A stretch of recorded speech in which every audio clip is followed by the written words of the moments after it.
This is the 2025 Ford Mustang Ecoboost Coupe with the premium package.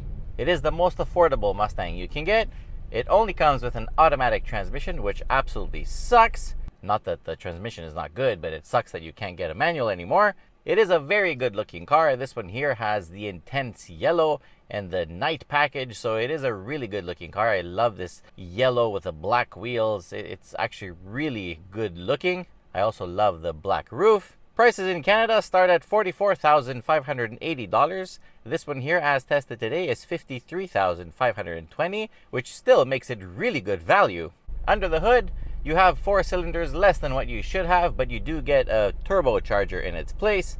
It makes 315 horsepower and 350 pound-feet of torque. It's made it to a 10-speed automatic transmission, and it has a 315 limited slip differential in the back. It's 4.8 meters long. It has dual piston front calipers, floating calipers, and single at the rear. A very questionable choice of tires. Not that they're not good, but they're kind of not sporty enough for such a thing. The rotors are the same size, 320 mil front and rear. The tires are 235/50/18, or the optional ones here are 255/40/19. What I absolutely love about Mustangs is that they have their own track apps above all the other Mustang things, and you have acceleration timer, and you can have like line lock to do a little burnout before you go, but we're not going to do that. But you can have the 0 to 100, or you can actually measure 0 to 50 to 100, 200, 200 meters, 400 meters, so lots of options here. And you can have like drag lights like as a sequence to start up. So the car guesses a very optimistic number, but the truth is that we measured it at 6.1 seconds to 100 kilometers an hour, or 5.7 seconds to 60. The brakes do a pretty good job. From 100 kilometers an hour to 0, it came to complete stop in 40 meters, so no complaints there. Performance-wise, this EcoBoost engine is actually very adequate. It prefers premium gas, and honestly, that's what it's running on right now. It can run on lesser grades, but don't do that. You know what though? You step on it and immediately it has tons of power. Like, power is not the problem here. I think this is almost as quick as the V8, to be honest. The problem is the transmission keeps on hunting for gears. It slips. Like, I mean, as an automatic gearbox, it's okay. But for a sporty vehicle like this, it's not okay. And what's really not okay is that this car is like, it's equipped with every package possible, I think. But it still doesn't have paddle shifters, which really fucking sucks. Because you don't have plus minus. You can't like shift from the gear shift either. So what the hell, man? This is supposed to be a sporty vehicle, but I have no control over the shifting. And honestly, it doesn't do a very good job by itself. Like, I'm driving sporty here, and then it just downshifts and tries to save gas. Like, why?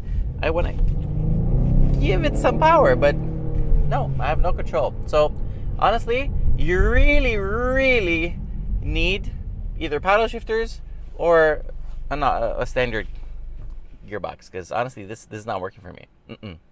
It's great for daily driving. My wife absolutely loves it, and it does return great fuel economy. I mean, we're averaging about 9.2 liters per 100 kilometers, which is fantastic. And it makes this Mustang a very good alternative to things like a GR Corolla, Golf R, Subaru WRX. So it's a sports car. It removes itself from muscle, but it really puts itself out there as a sports car. And because it's a Mustang and it comes with all these cool track stuff, I mean, you can customize the instrument cluster, you can make it look like a Fox body or an SVT Cobra, or you know, you have modes for sport, for drag, for race, for track. It's really cool. I mean, I love all these apps here that you get with the gauges and the boost stuff and the lateral G and all the gauges you get. It's really cool how you can do all this stuff. At the same time, this car here has a great B&O sound system, so it pumps beats. So when you don't want to hear the really farty active valve exhaust in the back, you can at least listen to your beats and enjoy the music inside here. The exhaust is loud, it is bassy, it's droney, but honestly, it sounds like me after a very large burrito.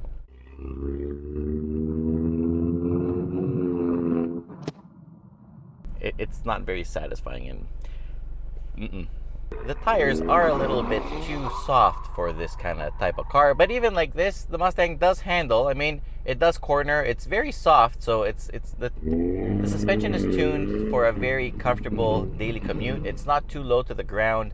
It's a very compliant ride, but at the same time, it makes handling very progressive and predictable. So I'm gonna put it now in track mode, because obviously I am on a track, my own personal private track, and I will show you that it's not bad, because these tires, they don't have the outright amount of grip. So what that means is that it's safer to drive this car at the limit, because the limit becomes a little bit more vague. It's not like hold, grip until nothing. Too bad I don't have any control over the shifting, because honestly, that is quite important. Here I have nothing, but honestly, it's great. It's very good. If it had paddle shifters, I would like it a lot more. Without the paddles, I don't know, man. It's such an important thing. I built a few on the internet, and all of them said paddle shifters. I don't know why this one doesn't have, but anyway, handles great. Not that unsafe. I doubt you're gonna see any of these leaving Cars and Coffee and taking spectators with them, but it's a good car. Sports car doesn't lean too much. It's more comfortable than outright crazy. I mean, if you want outright crazy, you can get a dark horse. This is not the one, but it's a great car for something that is gonna be trouble-free, so you can use it all year round, and you know, it's not gonna cause any issues whatsoever. It's not gonna set your mind on fire, but here, full send. It's good. It's not mind-blowing amazing, but it's good. What I really like about it is how they've tuned the suspension between comfort and sport, because sportiness, it's like a 7 out of 10, and comfort, it's also like a 7 out of 10, and that makes it a very good all-rounder. Okay, so let's be serious. Whoever buys an Ecoboost Mustang isn't going to be hunting lap times, but what they can do is go to the racetrack and have a really good time. It's not going to disappoint, as long as it could shift manually, but you can't. So yeah, I like it. And when you're done clowning around, it has a normal mode that you can drive, and you can shut the exhaust up. It even has a slippery mode for when it gets snowy or whatever. For 2025, I noticed good improvement in the quality of the interior, because I also had to go with the V8 2024, the GT, but that one had the correct transmission. That was an absolute blast to use.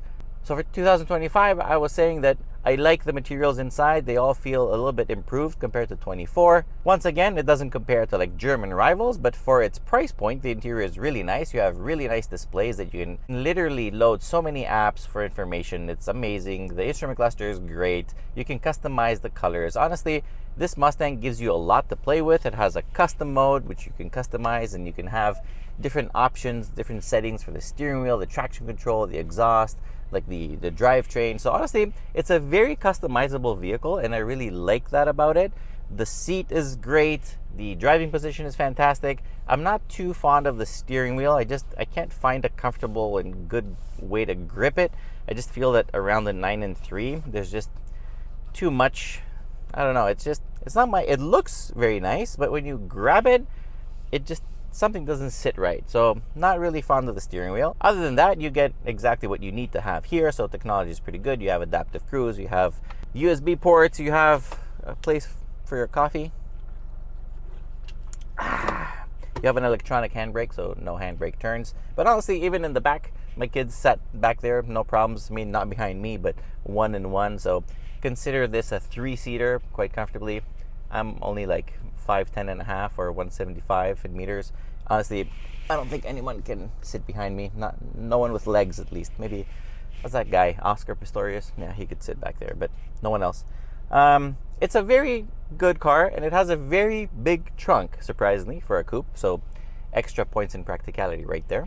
Reliability-wise, this 2.3 liter is not bad. I haven't heard any crazy things about it. The V8s have their fair share of problems, but again, nothing Mustang owners won't be willing to put up with. In terms of competition now, as I said before, this 2.3 liter really opens the door to hot hatch territory. So someone can consider it as an alternative to a different type of vehicle. Like, for example, this week I'm also driving an Integra Type S, and if somebody doesn't really need the extra doors and would rather have a rear-wheel drive thing instead of front-wheel drive, this would be a great option because it's pretty much almost the same money. It's actually a bit cheaper. The only problem is a stupid gearbox.